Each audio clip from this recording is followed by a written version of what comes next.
হরে Krishna. So, আমি একটু little doubtful, আমি জানি না 30 মিনিটের মধ্যে হরিনামের মাহাত্ম্য কতটুকু আমি বলতে পারবো, বাট আমি চেষ্টা করছি।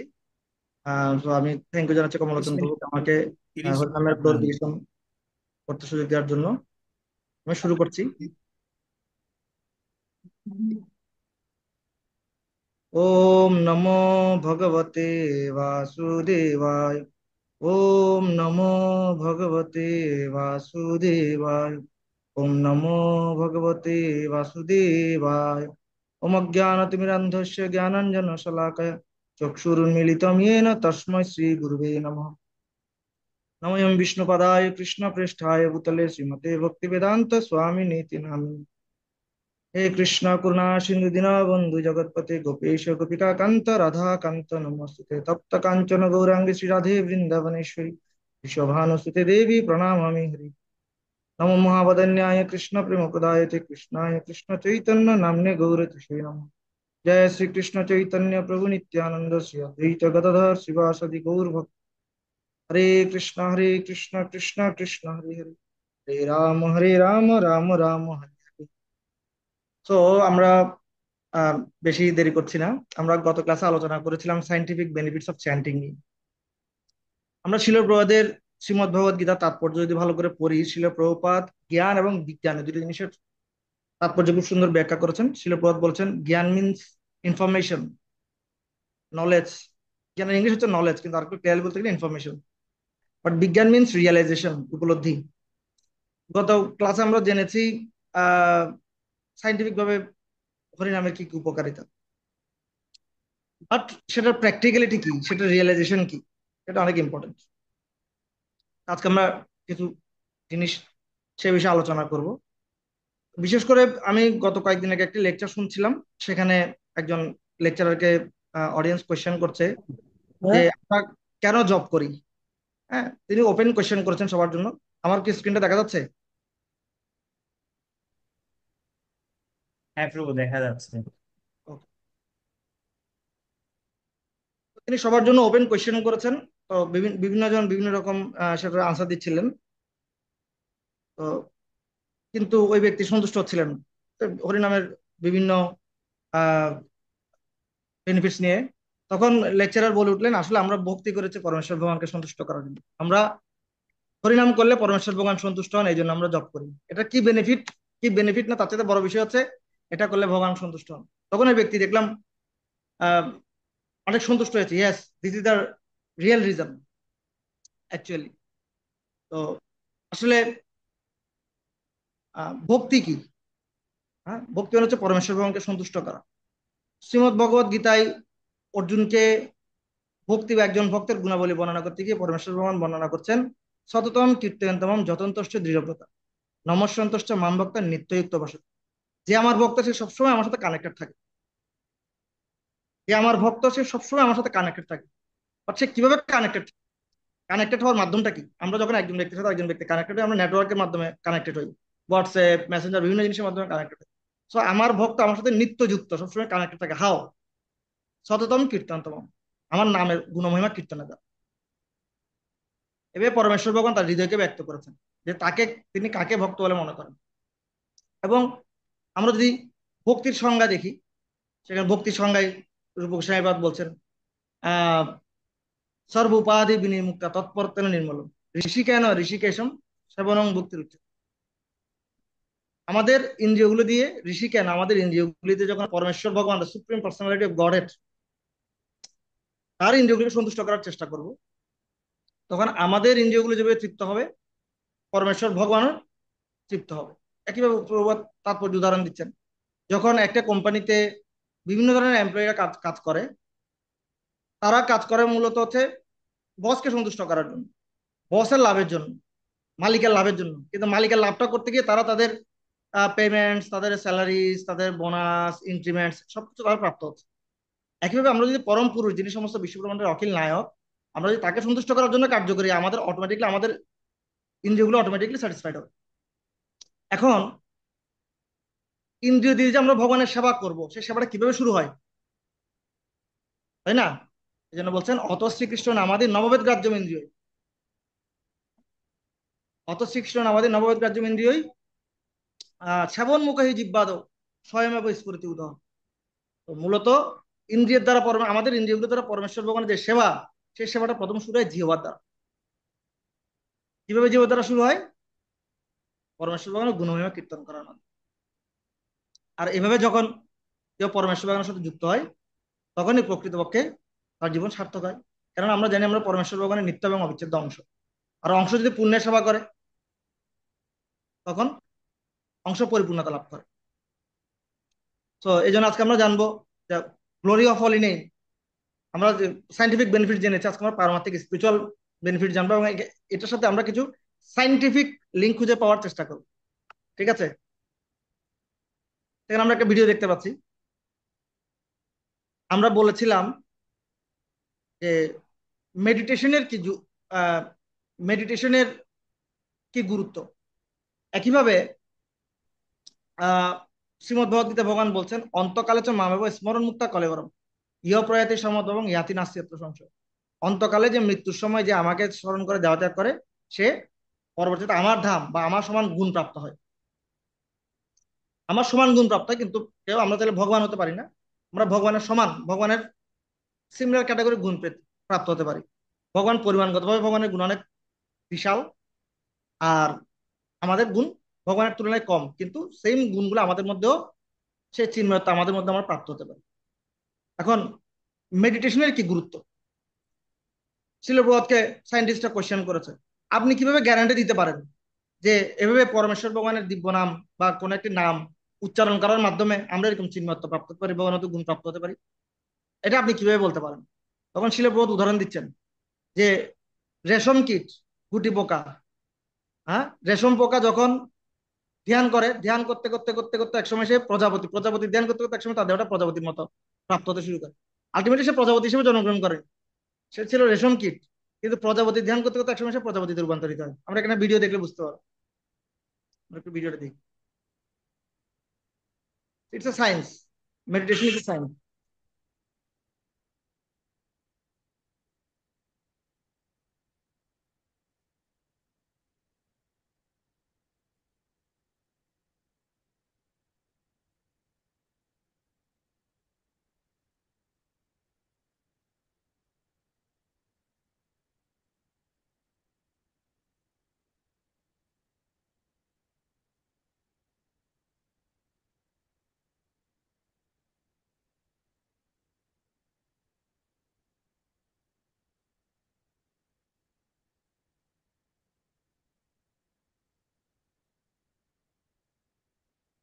আপনারা অলরেডি দেখতে পেয়েছেন যে কিভাবে মেডিটেশনের মাধ্যমে একটি রেশম কীট প্রজাপতি ধ্যান করতে করতে প্রজাপতি হয়ে যায়। একইভাবে পুরো জগৎ মেডিটেশনের মেডিটেশনের দিকে জোর দিচ্ছে। কেন? মেডিটেশনের মাধ্যমে যখন আমরা আমাদের সমস্ত মনোযোগকে একীভূত করব, সেই মনোযোগ একীভূত করার মাধ্যমে এক ভাইটাল এনার্জি ক্রিয়েট হয়, এবং সেই ভাইটাল এনার্জি আমাদের মধ্যে হিলিং পাওয়ারকে আহ ত্বরান্বিত করে। তো কিন্তু বেশিরভাগ ক্ষেত্রে মানুষ এই মেডিটেশনকে জড়জাগতিক যে সমস্ত অ্যাকুইজিশন, জড়জাগতিক অর্জন, সে অর্জনের জন্য ব্যবহার করছে। কিন্তু তারা ভুলে যাচ্ছে এই যে জড়জাগতিক অর্জনের জন্য তারা এত একটা উদ্যোগ গ্রহণ করছে, বা এত এন্ডিভিওর, এত প্রচেষ্টা তাদের, সে সমস্ত উদ্যোগ সবগুলো টেম্পোরারি। কারণ আপনি এই জগতে যা কিছু প্রাপ্ত হবেন, ধর্ম, সরি, এই জগতে যা কিছু প্রাপ্ত মিন্স টাকা পয়সা, পাওয়ার, পজিশন, সবকিছু কিন্তু টেম্পোরারি। সেগুলো সময়ের সাথে সাথে বিনষ্ট হয়ে যাবে। কিন্তু সেটার জন্য আমরা এত প্রয়াস করছি, অনেক প্রচেষ্টা করছে, নিজের ফোকাস পাওয়ার বাড়ানোর চেষ্টা করছে, ডিটারমিনেশন বাড়ানোর চেষ্টা করছে। কিন্তু সেই জিনিসটাকে আমাদের একীভূত করা উচিত এমন একটা স্তরে নিজেদেরকে আহ প্রতিষ্ঠিত করার জন্য, যেখানে আমরা পার্মানেন্ট লাইফের দিকে ধাবিত হব।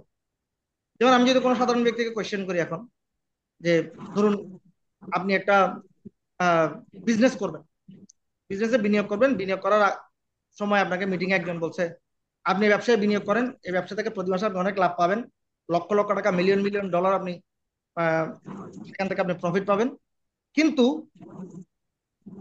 আমি আপনাকে এটা গ্যারান্টি দিচ্ছি, আগামী এতদিন পর, আগামী 50 বছর পর, 30 বছর পর এই ব্যবসা একদম সমূলে বিনাশ হয়ে যাবে। আপনি যা সমস্ত অ্যাকোয়ার করেছেন সেগুলোও বিনাশ হয়ে যাবে। আমরা এখানে কজন আছে ইনভেস্ট করব? সে ব্যবসায়, কোনো বুদ্ধিমান ব্যক্তি সে ব্যবসায় ইনভেস্ট করবে না। কিন্তু আমরা দেখতে পাচ্ছি এই জগতে আমাদের সবচেয়ে মূল্যবান সময়, চাণক্য পণ্ডিত বলছেন আমাদের 1 সেকেন্ড সময় লক্ষ লক্ষ কোটি টাকা। লক্ষ লক্ষ কোটি টাকা দিয়ে আমাদের 1 সেকেন্ড যে সময়টা চলে যাচ্ছে সেটাকে ফিরিয়ে আনা সম্ভব না। কিন্তু আমরা এই সময়গুলো সবগুলো ইনভেস্ট করছি এমন কিছু জিনিস প্রাপ্ত হওয়ার জন্য, যে জিনিসগুলো হচ্ছে খুবই টেম্পোরারি। এইভাবে আমরা বোকার মতো কাজ করছি। কিন্তু বুদ্ধিমানের কাজ হচ্ছে আমরা যদি পরমেশ্বর ভগবানের সন্তুষ্টি বিধান করি, তাহলে এই জগতে যে সমস্ত জড়জাগতিক আহ অর্জনগুলো আছে সেগুলো এমনিতেই অর্জিত হবে, বরং আমরা আরো বেস্ট কিছু পারমার্থিক চিন্ময় নিত্য কিছু ভিডিও বিষয়। নেই মা, একটা নিয়ে যাও হবে। মিউট করলে ভালো। আমার কথাগুলো কি বোঝা যাচ্ছে স্পষ্ট? তো এভাবে করে আমরা দেখতে পাচ্ছি মেডিটেশন বা ধ্যানের কি গুরুত্ব।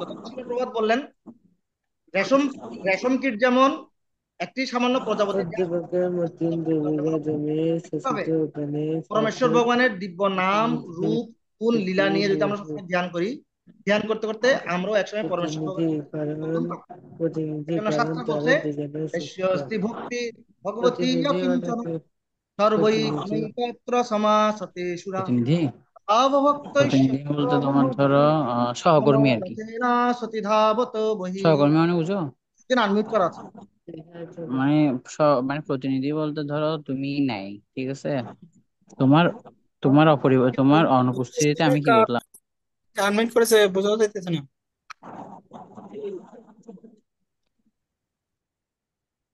ওকে, সো অথবা যে প্রতিনিধি মানে এটা বলতে হবে একটা লিডার। প্রতিনিধি ওই যে আহ,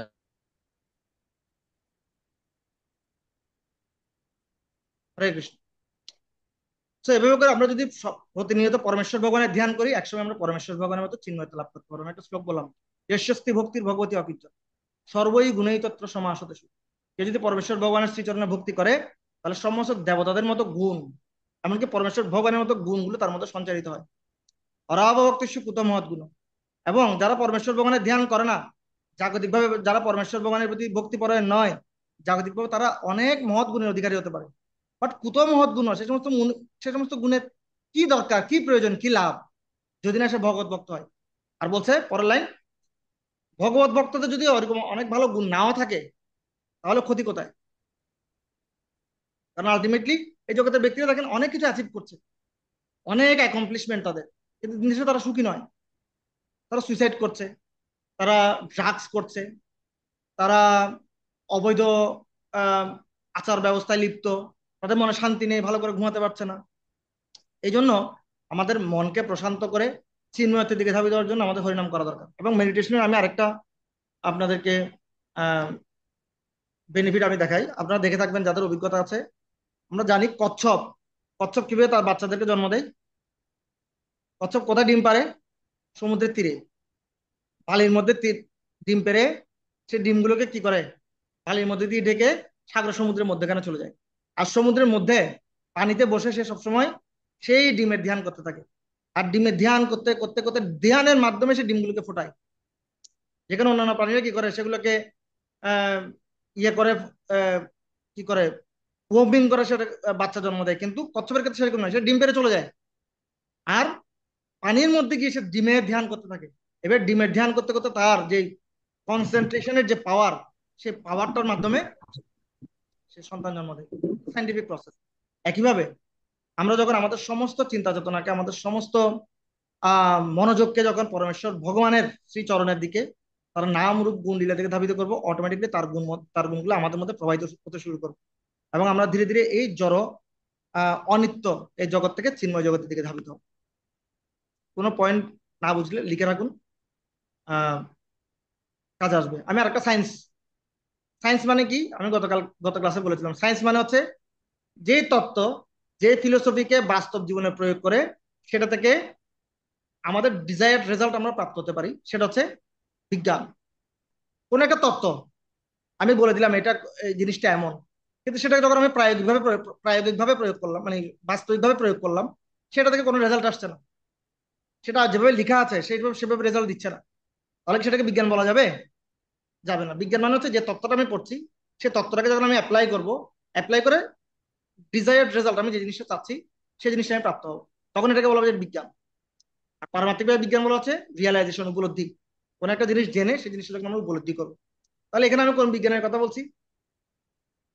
পরিণাম কিভাবে পরমেশ্বর ভগবানকে আকর্ষণ করে। একবার সম্রাট আকবর, তিনি তার রাজ্যের পাশে একটি মন্দির দর্শনে গিয়েছেন। আর সেখানে গিয়ে তিনি দেখছেন সাধু ব্যক্তিরা বসে জপ করছে ভোরবেলা, ব্রাহ্ম মুহূর্তে।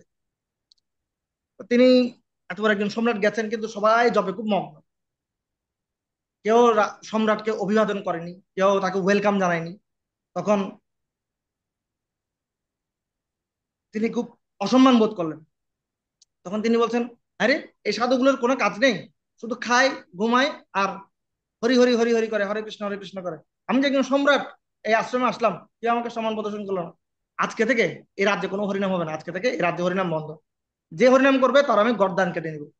তৎকালীন মুঘল এরকম খুব বেশি অ্যাগ্রেসিভ ছিল।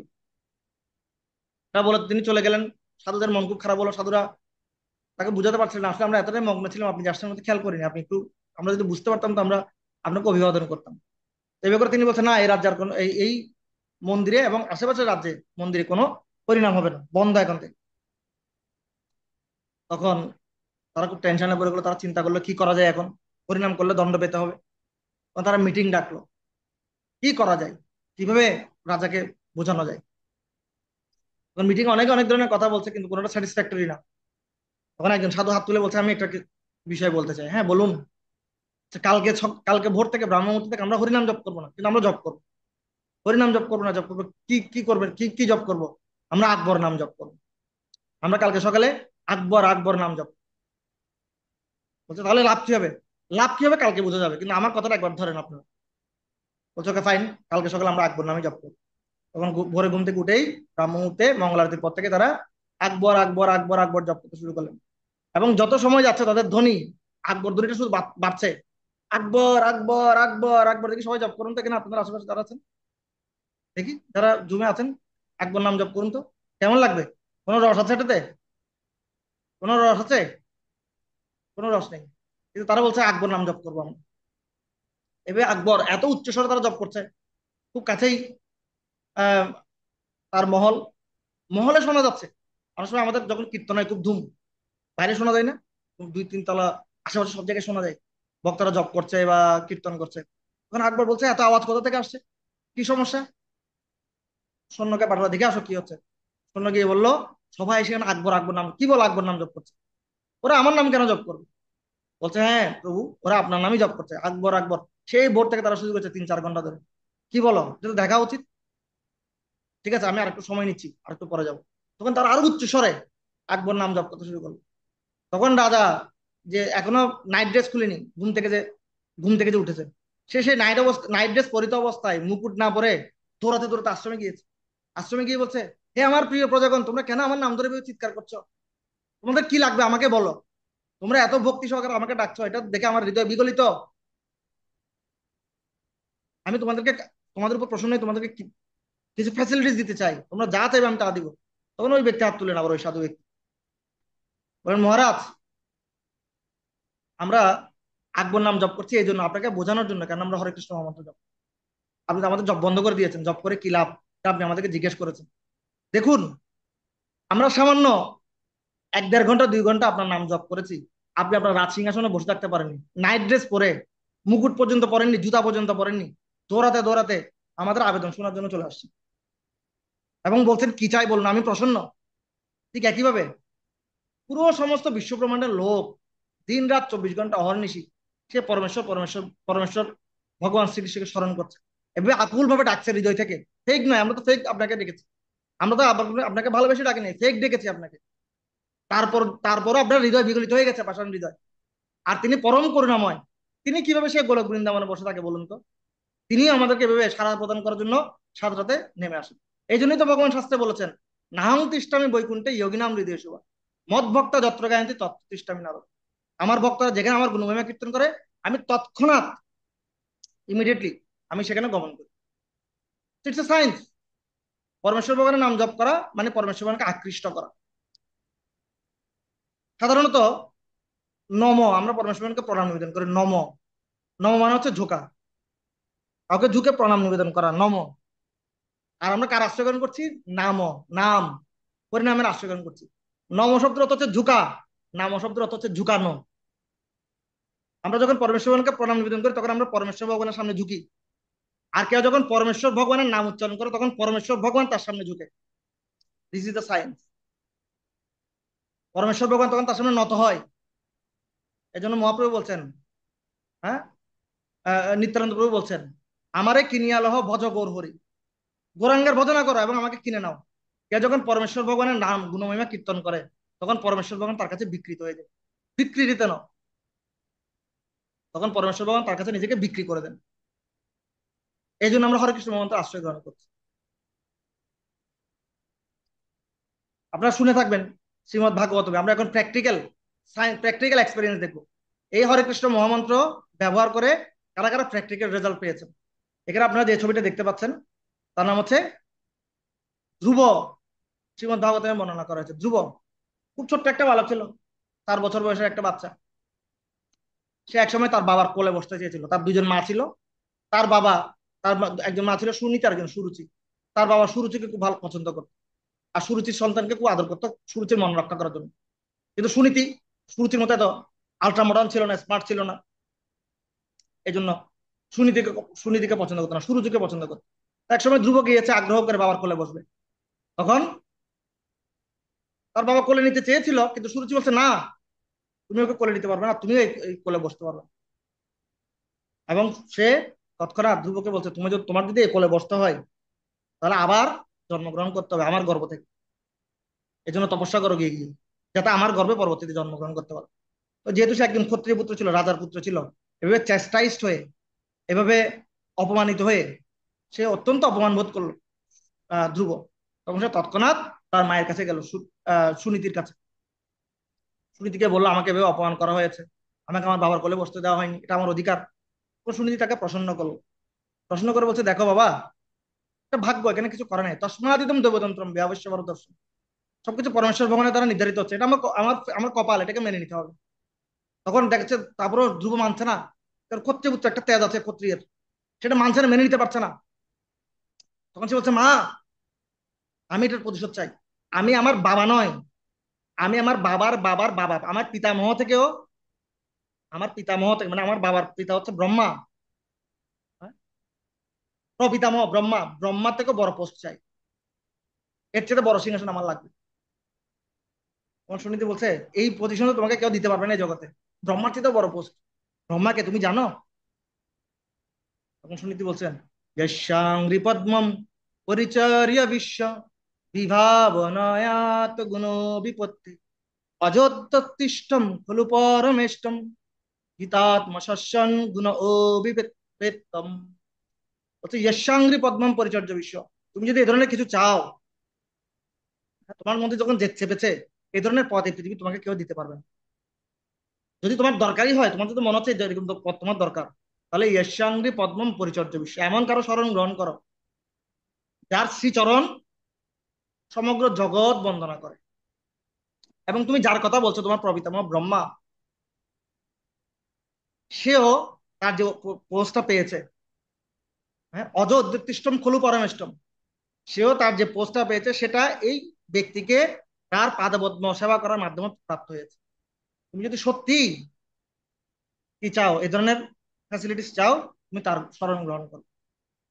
তারপর বলছে, তমেব বৎসাশ্রয়বৃত্ত বৎসল মুমুক্ষু বিমৃগ্য পাদব্জ পদ্ধতি অনন্য ভাবেন নিজ ধর্ম ভাবিতে মনুষ্য অবস্থাপি ভজস্য পুরুষম। এমনকি মহান মহান মুনি ঋষিরা পর্যন্ত লক্ষ লক্ষ বছর তার তপস্যা করছে। হ্যাঁ, তমেব বৎসাশ্রয়বৃত্ত বৎসল, এবং সেই ব্যক্তি কেমন? বৎসপরায়ণ, তিনি অত্যন্ত লাভিং, অত্যন্ত কুল, অত্যন্ত কৃপাপরায়ণ। তমেব বৎসাশ্রয়বৃত্ত, তুমি তার আশ্রয় গ্রহণ করো, তার পাদপদ্মের ধ্যান করো। আদারওয়াইজ বলছে নৈন্যতে তত পদ্মপলাশ লোচনাথ, এই পদ্মপলাশ লোচন শ্রী বিষ্ণু ছাড়া তোমার আর কোনো গতি নেই, উনি ছাড়া তোমাকে আর কেউ হেল্প করতে পারবে না, তোমার মনে যে বাসনার জন্ম হয়েছে। নৈন্যতে তত পদ্মপলাশ লোচনাথ।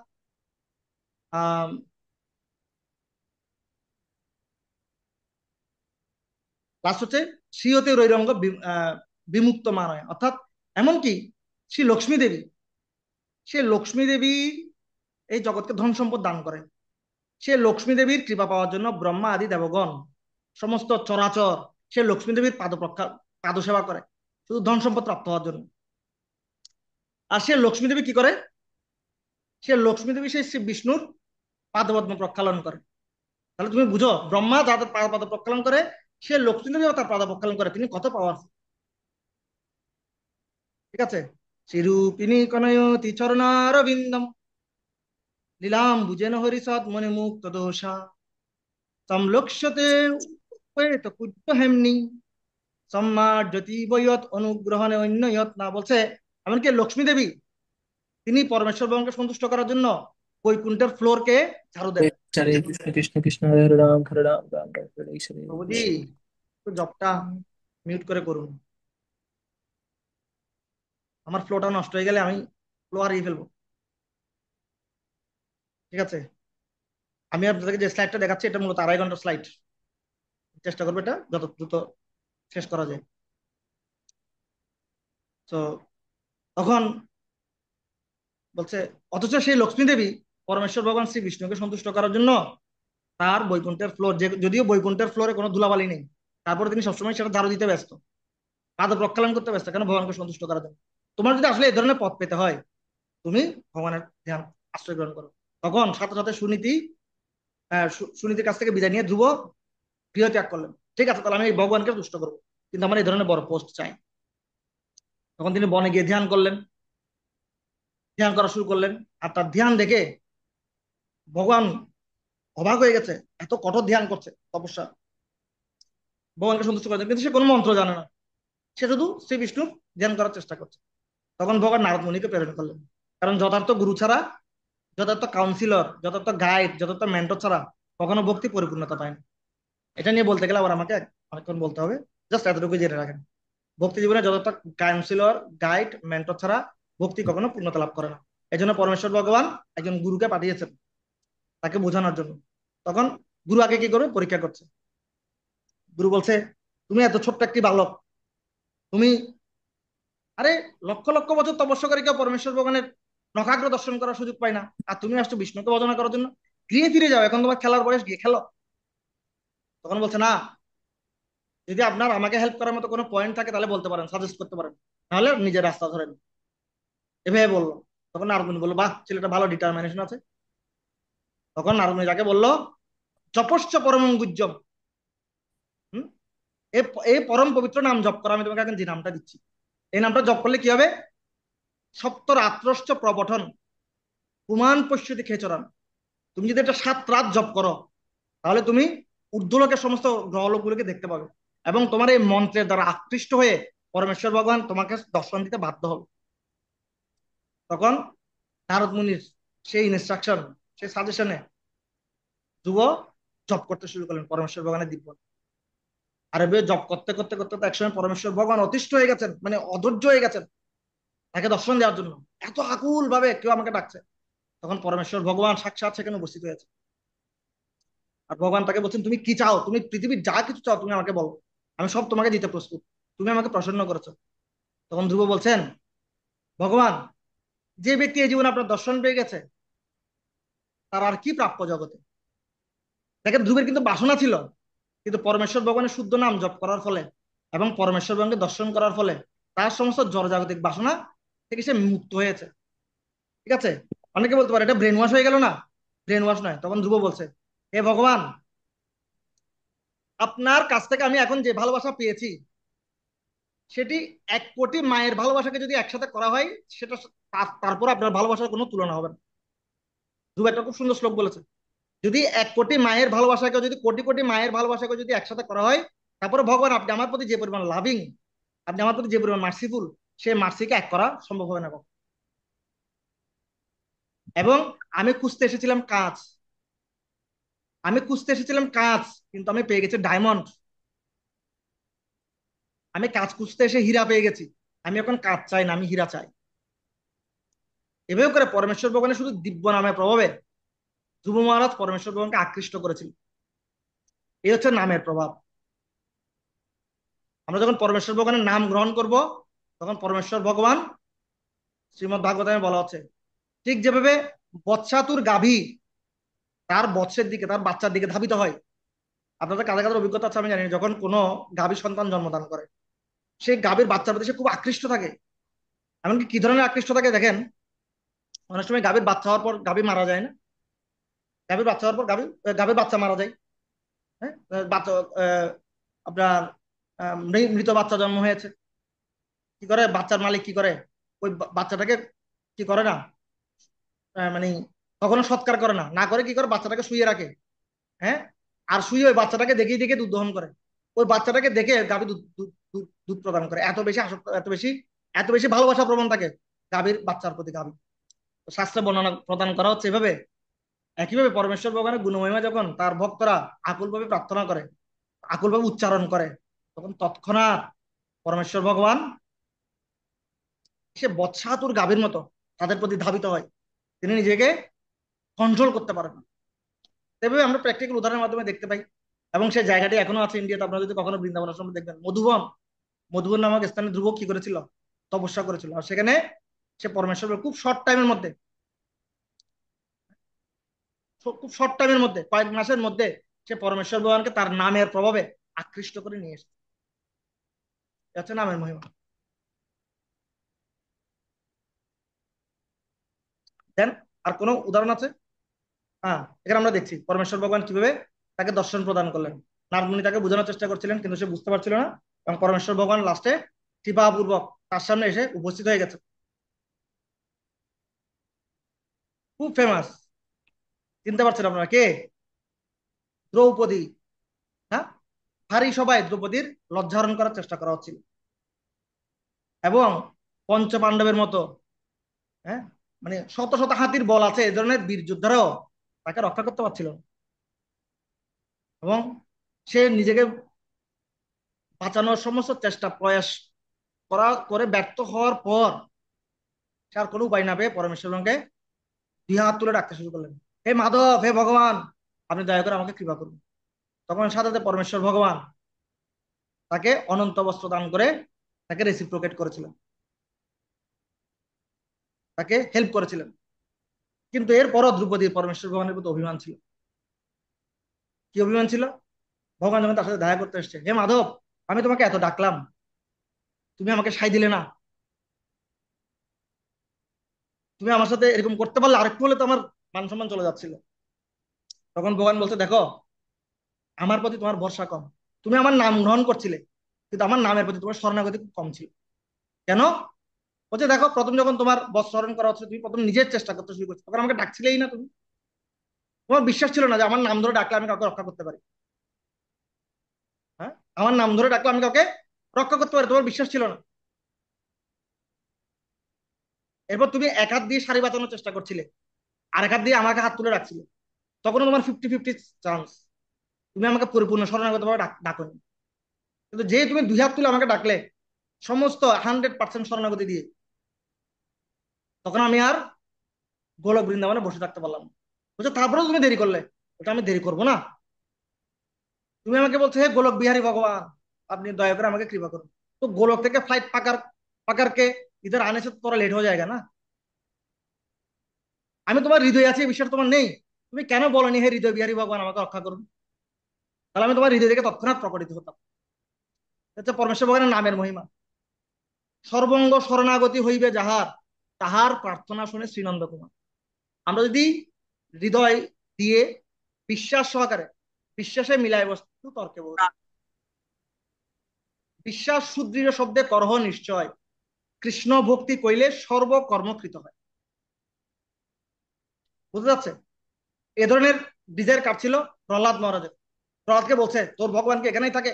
তুই সবসময় পরমেশ্বর ভগবানের নামে মগ্ন আছিস, এই পিলারের মধ্যে কি তোর ভগবান আছে? তখন তখন প্রহ্লাদ বলছেন, পরমেশ্বর ভগবান এখানেও আছেন, কেউ যদি তাকে শ্রদ্ধা সহকারে রাখে তিনি পিলার থেকেও আবির্ভূত হতে পারেন। তখন পরমেশ্বর ভগবান, তখন হিরণ্যকশিপু এই পিলারকে ভেঙে ফেলেছেন, তখন পরমেশ্বর ভগবান সেখানে আবির্ভূত হয়েছেন নৃসিংহ রূপে। সত্যম বিধাতুম নিজ বৃত্ত ভাষিতম ব্যক্তিম চ ভূতেষু চ অখিলেষু আত্মন তদ্ভুতম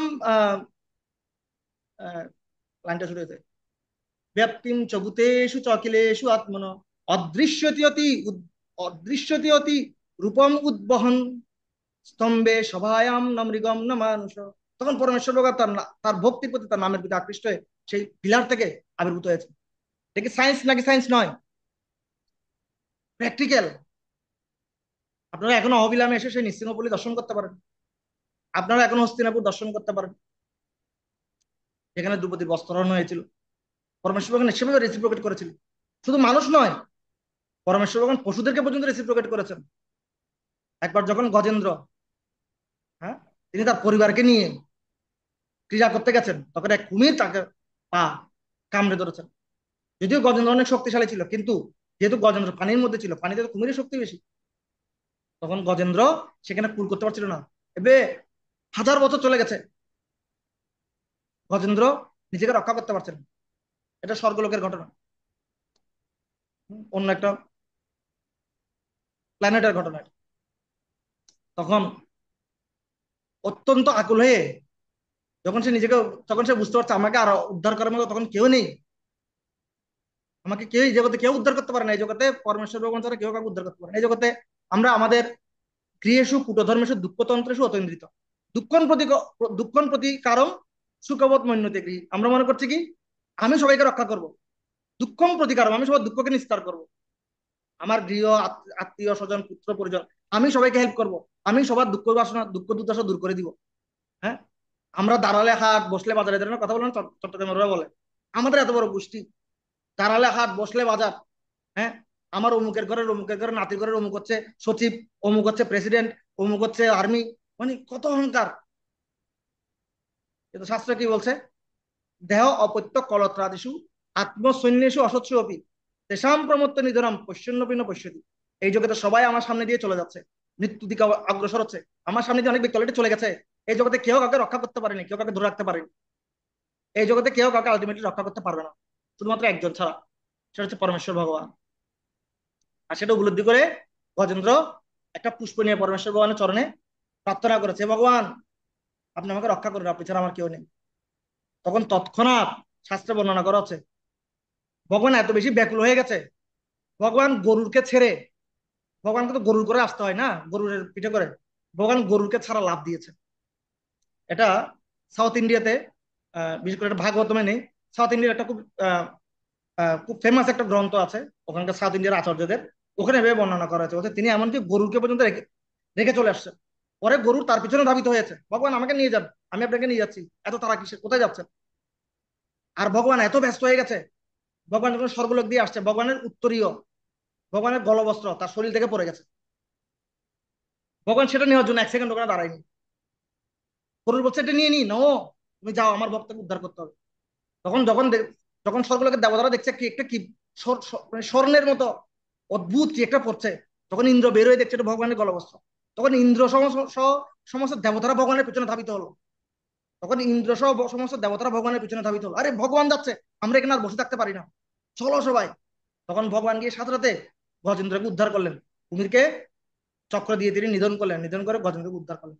তখন গজেন্দ্র প্রার্থনা করছেন, কি প্রার্থনা করছেন, দিদিক্ষবয়স্য পদম সুমঙ্গলম বিমুক্ত সঙ্গ মুনয় সুসাধব চরন্ত্যালোক ব্রতমাব্রনম্বনে ভূতাত্মভূত সুহৃদ সমে গতি। হে ভগবান, আপনার এই প্রেমের প্রতি লালায়িত হয়ে আপনি আপনার ভক্তদের প্রতি এত বেশি আকৃষ্ট, আপনার ভক্ত যখনই আপনার নাম ধরে উচ্চারণ করে আপনি এক বিন্দু স্থির থাকতে পারেন না, আপনি সবকিছুকে উপেক্ষা করে এমনকি লক্ষ্মী দেবীকে পর্যন্ত নিয়ে আসতে ভুলে গেছেন।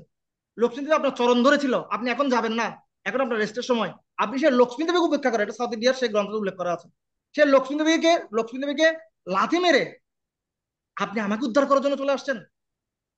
ও মাই গড, এর চেয়ে করুন, এর চেয়ে মার্সিফুল আর কে হতে পারে? আর এই ধরনের পরম করুণাময় ভক্তদের প্রতি আকৃষ্ট হয়ে সমস্ত মুনি ঋষিরা বনে গমন করে সমস্ত কিছুকে ত্যাগ করে আপনার আরাধনা করেন কেন? দিদিক সময় এসে পদম সুমঙ্গলম, আপনার পথ আপনার চরণ হচ্ছে সমস্ত মঙ্গলের চেয়ে তো সেরা মঙ্গল। সুতরাং বিমুক্ত সঙ্গ মুনি দেব ভূতাত্মা ভূত সুরিত সময় গতি, আমারও যেন সেই গতি হয়, আমি যেন সবকিছু ছেড়ে আপনার ভজনা করতে পারি। এবার একটা খুব সুন্দর প্রার্থনা করছেন, আমার খুব ফেভারিট, মাদ্রিক প্রপন্ন পশুপাশ বিমোক্ষণায় মুক্তায় ভুরি করুণায় নমালয়ায় স্বাংশেন সর্বতনুবৃত মনসি প্রতীত প্রত্যক দিশে ভগবতে বৃহতে নমস্তে। হে ভগবান, আমি আপনাকে প্রণাম নিবেদন করছি। আপনি মুক্ত, মুক্তায় ভুরি করুণায়, ভুরি করুণায়, আপনি করুণা সাগর। মুক্তায় ভুরি করুণায় নমালয়ায়। ঠিক আছে? কেন আপনি কেন এত বেশি মার্সিফুল? মাদ্রিক প্রপন্ন পশুপাশ বিমোক্ষ নয়, আমার মতো একটা পশুকে উদ্ধার করার জন্য। আমি মানুষও নয়, পৃথিবীর শ্রেষ্ঠ সারা মানুষও নয়, আমি একটা পশু। আমি একটা পশু। এই পশু, একটা সামান্য পশুকে উদ্ধার করার জন্য আপনার মতো ভগবান, আপনি একটা দেবতাকে পাঠাতে পারতেন, আপনি আমরা একজন ভৃত্যকে পাঠাতে পারতেন, কিন্তু আপনি কারো প্রতি বিশ্বাস করেন নাই। যখন সেখানে আপনার ভক্তের সম্মানের প্রশ্ন, আপনার ভক্তের জীবনের প্রশ্ন, সেখানে ম্যানেজমেন্ট আপনি নিজের হাতে তুলে নেন। এর চেয়ে বড় করুণাময় বস আর কে হতে পারে? আমি সেই বসের দাস জন্ম জন্মান্তরে করতে চাই। মুকুন্দ মূর্তনা প্রণিপত্য আছে ভবন্তমেকান্তম ইয়ন্তমর্থ অবিস্মৃতিস্তরণারবিন্দে ভবে ভবে মেয়স্তু ভবৎ প্রসাদ। সম্রাট কুলশেখর এই প্রার্থনাটা করেছিলেন, হে ভগবান, এই ধরনের চরণ আমি জন্মে জন্মে স্মরণ করতে চাই। আমি জন্মে জন্মে যেন এই চরণকে ভুলে না যাই। কেন? প্রথম সুমঙ্গলম, সমস্ত মঙ্গলের মধ্যে সেরা মঙ্গল এই পাদপদ্মে নিহিত আছে। সঞ্চিন্তয়েত ভগবত চরণারবিন্দম বজ্রাং কুশধ্বজ সরুর লাঞ্ছন আড্ডম উত্তুঙ্গ রক্ত বিলসৎ নকচক্রবাল জ্যোৎস্না বিয়াত মহৎ হৃদয়ান্ধকারম। এই চরণ আমাদের হৃদয়ের সমস্ত অন্ধকারকে দূরীভূত করে দেয়। বুঝতে যাচ্ছে? সেই জন্য পরমেশ্বর ভগবান নামের প্রতি আকৃষ্ট একটা প্রাণীকে, একটা পশুকে পর্যন্ত উদ্ধার করার জন্য তিনি জগতে পতিত, এই জগতে আবির্ভূত হয়েছেন তিনি। এই জন্য শ্রীমদ ভাগবত বলছে আহ আপন্ন সংস্কৃতি ঘোরাম ইয়ন্নাম বিভূষগ্রীণাম তদা সদ্য বিমুচ্যতে ইয়ৎ বিভীতি স্বয়ং ভয়ম। বলছে পরমেশ্বর ভগবানের নাম যদি কেউ ভুলবশত কেউ যদি পরমেশ্বর ভগবানের নাম গ্রহণ করে, কেউ যদি, এক মিনিট আমার চার্জারটা লাগে, কেউ যদি আহ,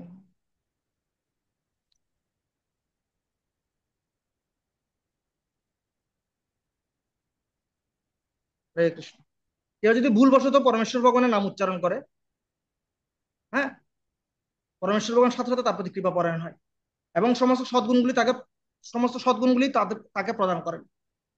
যদি ভুলবশত কেউ পরমেশ্বর ভগবানের নাম গ্রহণ করে, খেলাবশত যদি পরমেশ্বর ভগবানের নাম গ্রহণ করে, আর সেই নাম কেমন?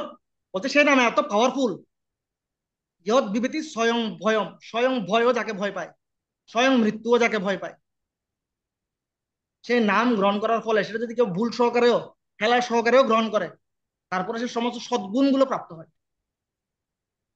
তাহলে এর চেয়ে বড় সায়েন্স আর কি আছে? এই জন্য আমাদের নামের আশ্রয় গ্রহণ করা উচিত। নামের আশ্রয় গ্রহণ করলে আপনি নিত্য চিন্ময় জগতের সাথে আপনি পরিচিত হবেন। চিন্ময় জগতে কিসের? চিন্ময় জগৎ মুক্ত, চিন্ময় জগৎ সমস্ত ঐশ্বর্য পরিপূর্ণ। ঐশ্বর্যস্য সমগ্রস্য বীর্যস্য যশস্বীয় জ্ঞান বৈরাগ্য সন্ন্যাদ ভগৈ তিঙ্গন। সমস্ত সর ঐশ্বর্য দ্বারা এই চিন্ময় জগৎ পরমেশ্বর ভগবান প্রতিপালন করছেন তার ঐশ্বর্য দ্বারা। সেখানে আমরা পড়ে আছি কাচের জন্য। আমাদেরকে ধ্রুবের মতো কি হতে হবে? ক্লেভার হতে হবে। কাঁচ নয়, আমরা ডায়মন্ড চাই। কিন্তু বেশিরভাগ ক্ষেত্রে আমরা কি করি? কাঁচ আর ডায়মন্ডের পার্থক্যটা বুঝতে পারি না, কারণ আমাদের জ্ঞান স্বল্প। আরে প্রকৃতি জ্ঞানটা অর্জন করতে হবে সাধুগুরু বৈষ্ণবের কাছ থেকে। শুশ্রূষ শ্রদ্ধা দানস্য বাসুদেব কথা রুচি সেন মহৎ সেবয়া বিপ্র পুণ্যতীর্থ নিষেবনাথ। এই জন্য সাধু মহাত্মাদের সাথে যখন সঙ্গ করবেন, তখন ডিসক্রিমিনেট করতে পারবেন কোনটা কাঁচ, কোনটা ডায়মন্ড। প্রসঙ্গ মজরম পাশম আত্মন কবে বিদু সয়ব সাধু শিক্ষিত মোক্ষদ্বারম পাবৃতম। এই জন্য যখন আপনি প্রকৃত সাধুদের সঙ্গ করবেন, তখন প্রকৃত মুক্তির দ্বারকে আপনি উপলব্ধি করতে পারবেন। আদারওয়াইজ আপনি ভ্রমের মধ্যে থাকবেন। হ্যাঁ, মরিচিকার মতো। মরিচিকা কি দেখা যায়? দূরে জল মনে হচ্ছে, জলের পিছনে আপনি যতই ধরেন না কেন, কখনো আপনি জলকে ধরতে পারবেন না। এই জগৎ সম্পূর্ণ মরিচিকা দিয়ে তৈরি। এই জগৎ আপনি যতই সেই মরিচিকার পিছনে দৌড়ান, সে মরিচিকা আপনাকে ধরা দিবে না, কেননা আমরা ভ্রমের পিছনে দৌড়াচ্ছি। ঠিক আছে, একটা সুন্দর গল্প বলি। একবার বিয়ের পর রাজা রানীকে একটা হার গিফট দিয়েছে, হার, নেকলেস। রানী যখন সখীদেরকে নিয়ে স্নান করছে, হারটা পুকুরের পাড়ে, সুইমিং পুলের পাড়ে খুলে রেখেছে। তখন একটা কাক এসে, ওরা যখন ব্যস্ত ছিল, কাকটা এসে ওটা নিয়ে চলে গেছে। আর নিয়ে চলে গেছে। এখন রানী এটা খুঁজছে খুঁজছে খুঁজছে, কান্না করছে, পাচ্ছে না। রাজা বলছে আমি তোমাকে আরেকটা নিয়ে দিব। বলছে না, এই হারটা আমার কাছে খুব ইম্পর্টেন্ট, কারণ এটা তোমার তোমার দেওয়া প্রথম গিফট। আমি এই হারটা চাই চাই যেভাবে হোক। তখন বলছে এখন কিভাবে কি করা যায়।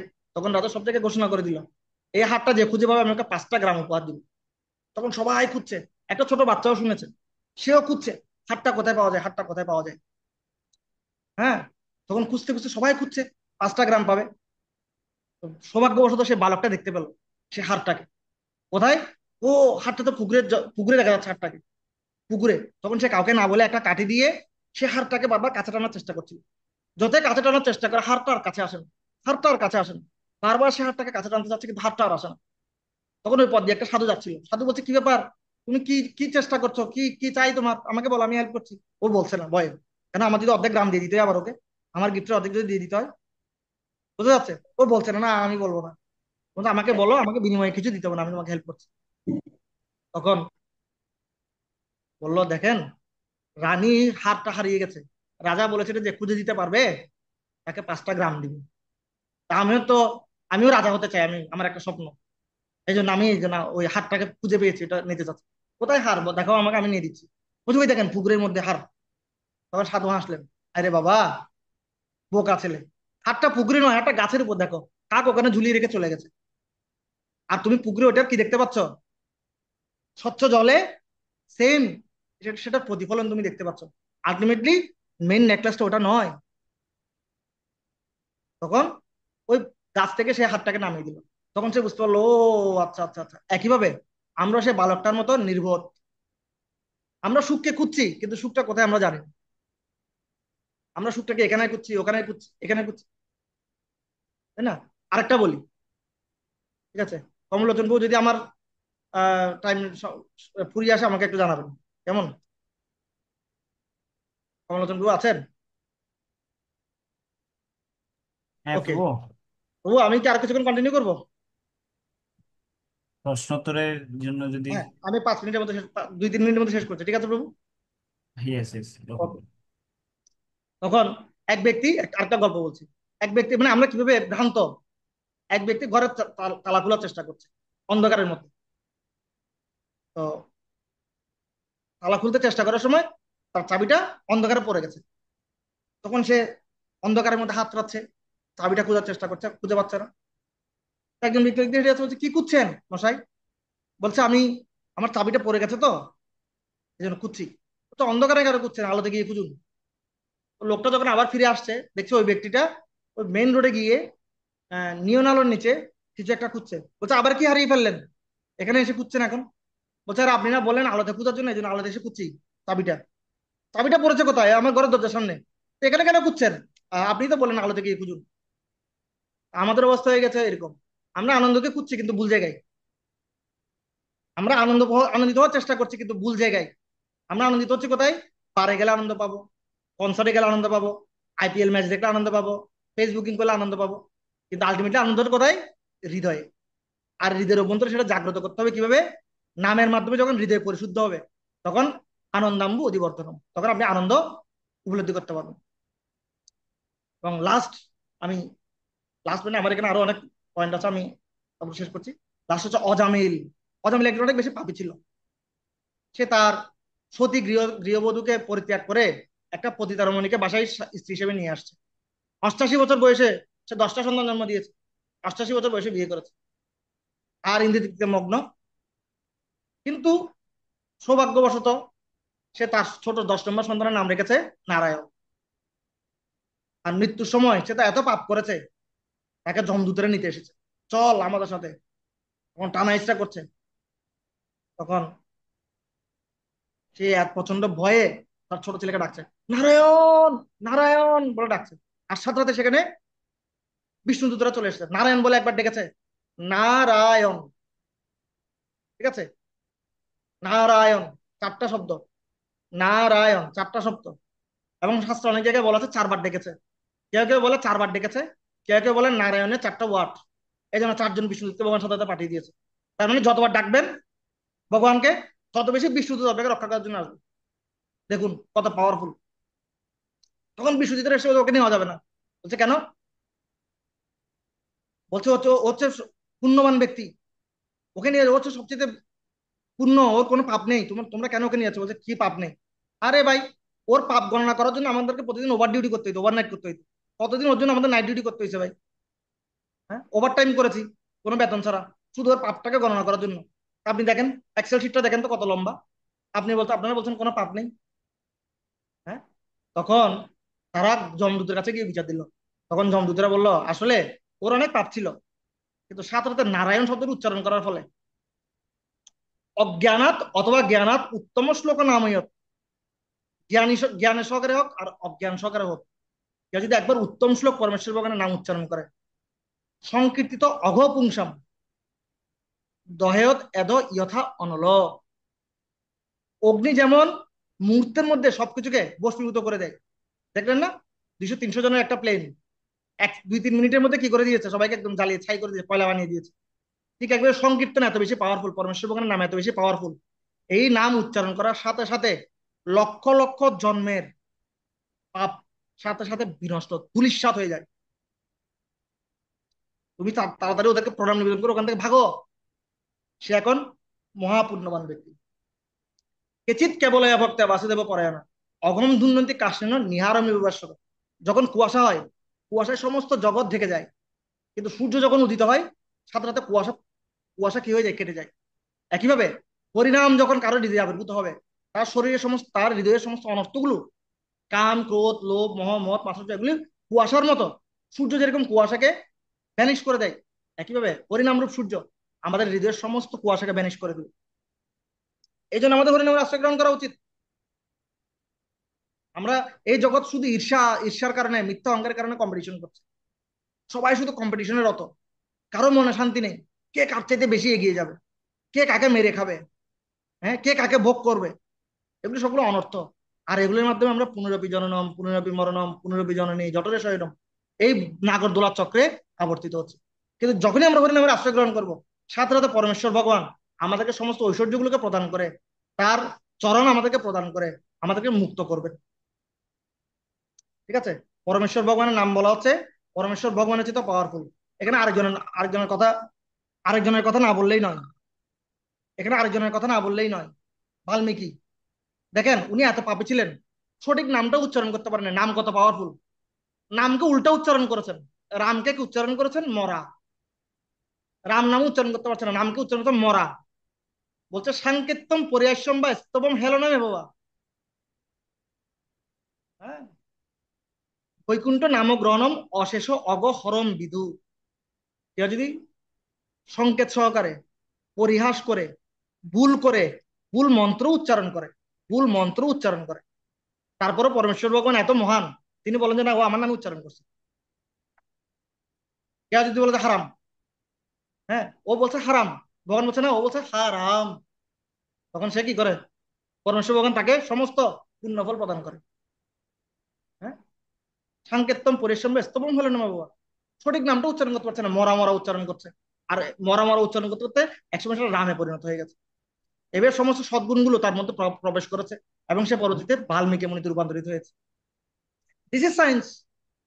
বাল্মীকি কি কাল্পনিক? আমরা রামায়ণ পড়ছি না?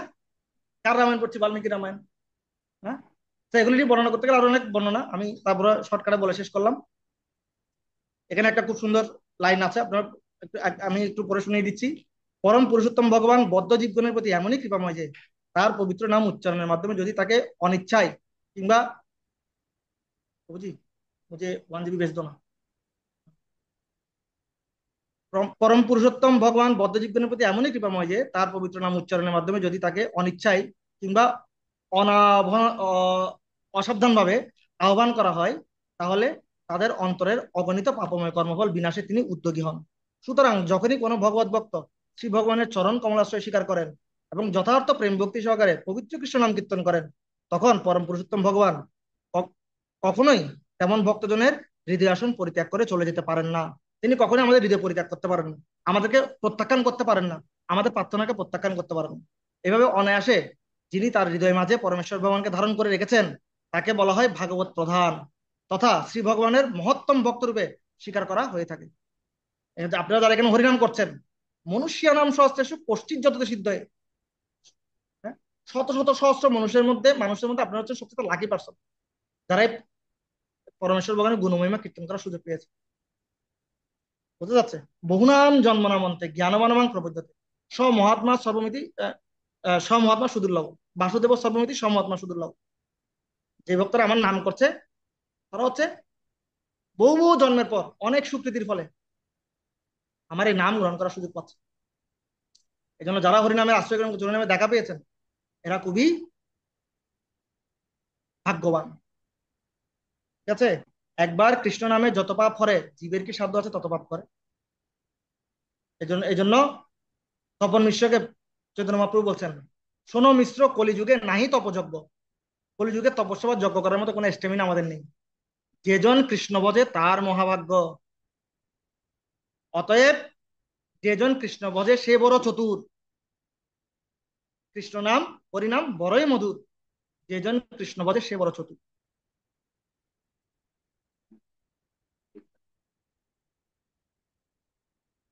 0% दार्जिलिंग वाला